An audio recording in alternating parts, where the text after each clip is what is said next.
In this video, you'll learn how to deploy a Claude Code app to Railway. By following these steps, you will set up your project and ensure that your app is live and accessible on the web. Begin by installing the Railway command line interface, or CLI. Open your terminal and enter the command npm install -g Railway. This command installs the Railway CLI globally on your system, allowing you to use Railway commands from any directory. After the installation completes, you will be able to access the Railway CLI. Next, log into Railway Login in your terminal. This action will prompt an interactive browser login. Follow the instructions in your browser to authenticate your account.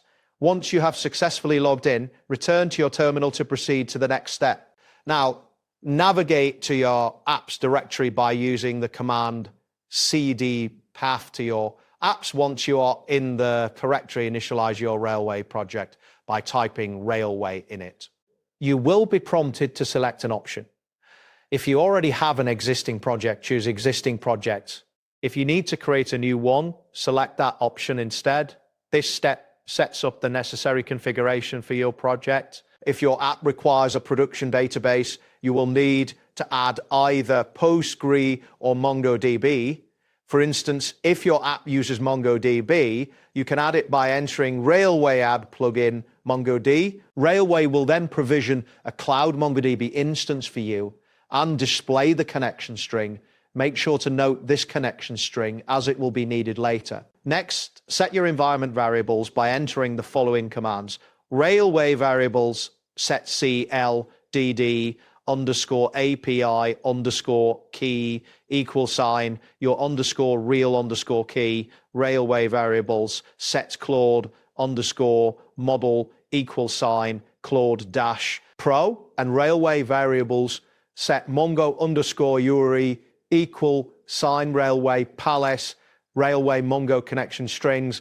These commands configure your app to access the necessary credentials and connection strings via process.nvm. Prepare your backend for Railway by ensuring that your server.js file listens on the ports specified in process.nv port. You can do this by adding the line const port equals process.tem, port 4 vertical bar 5000 backsends, and modifying your app's listen method like this: app listen port console.log, server running on port $port. This ensures your app will run correctly in the Railway environment.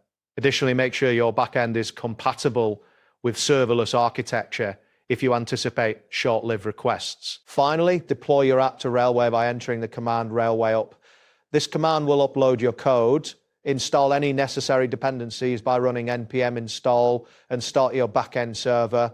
Once the deployment is successful, Railway will provide you with a live URL where your app is accessible. To test your live Claude API endpoint, use the following command: invoke REST method https://your-railway-project.up.api/API/chat-method-post-body text hello Claude.content type application/JSON. If everything is set up correctly, you should receive a JSON response from Claude 2026. After making changes to your backend or front end, you can redeploy your application by simply running Railway up again. This command triggers an automatic rebuild and redeploy of your app, ensuring that your environment variables persist between deployments.